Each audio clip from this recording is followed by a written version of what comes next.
small humanitarian initiative on behalf of the Idea South and the Assam Rifle to provide some kitchen utensils, some stationery for the children. Then we also organized a medical camp, and you would have seen a mobile dental van outside. That is to give some kind of assistance effort from our side to allow these displaced families to live with honor and safety and dignity. And in conjunction with civil administration, we hope that this small effort from our side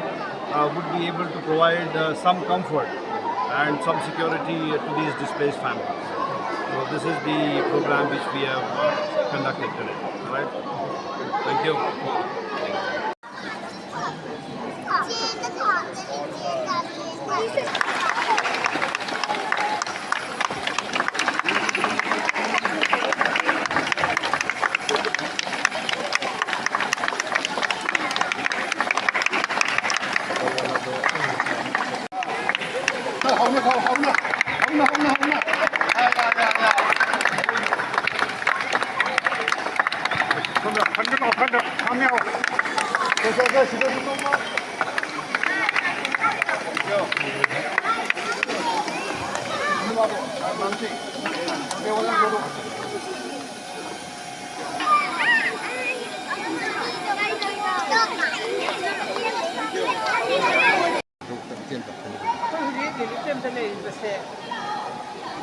하나서 mamangda mayam am haigre ko ado hu akoi lei ha sarkar su tok thokre ha ba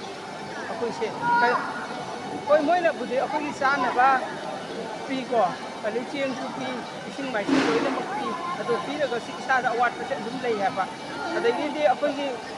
patient mayam am su lei ha ba na yek mayam am asida yeng ba sina ka shu koi ya ke ha ba akoi ga lei ba ana ba mayam se ada yi sahi chu kwa dum kuli sa ba ni si mayam am lei ha ba si bu se sarkar na ang bi dre tu tha ki doctor khara tha aga obe ya ke ha ba kana bu khara di tai be su ding ba le di sa na pisa ko ba ta ba thong ngai pisa se isa da le ke ha ba adu ma ka ko ni kem da le ba awat pa nga tan wa ta ba ka rim le ke ada gi di ko gi mayam gi pisa pang na ki 25,000 se akoi kong pi rong sai ki si amata pang dri ha pang asi su moi na news li ba mang lo phokre ko moi na ko pi ni hai na adu his ko amata akoi sai ki si amata phang dri ha ada ri ngasi akoi na lei ba se yang wa ba kibam ha ba se ai moi ji chen du da akoi sa ba ya ke ha akoi ye se na ba sa na ba hai ba yang am lei ha ba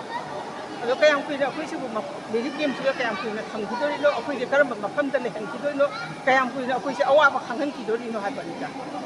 akoi bu ko phopi le ha ba ai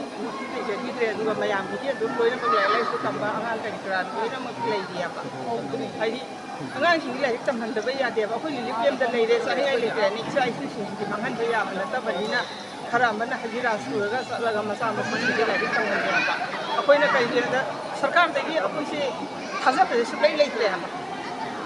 hazab su lai le te adu ni sa na dum khara ko na ra adum tam me ma pham si de yong si gi ba kayam yam me luhung ba kayam yam kre adu dei di angang ko ko kayam ma yam kre asi puna mo sarkar akoi se zum pham ma pham ma pi le ka se akoi boiler jen bro gi da te pi le ba ka si ga akoi nya jen nam san la ga tham ya ba akoi ma pham sa ba si ne akoi no sahi hom su re ba sahi hom su ba si ga akoi ma pham sa ba se moi na hi hau da akoi gi pi de ha hai ro ga de li mi asu sanghan kare mi asu sanghan kare hai na hai ba ngasi hau gi kanam te sanghan re ba akoi gi ngasi mak sang ga ni hai ba gi mami so akoi ku dre ba ma pham ji akoi ku si jen gon do ra brai na khang le ba ni li kem si da me jeng khom me mi kang ko ki de gi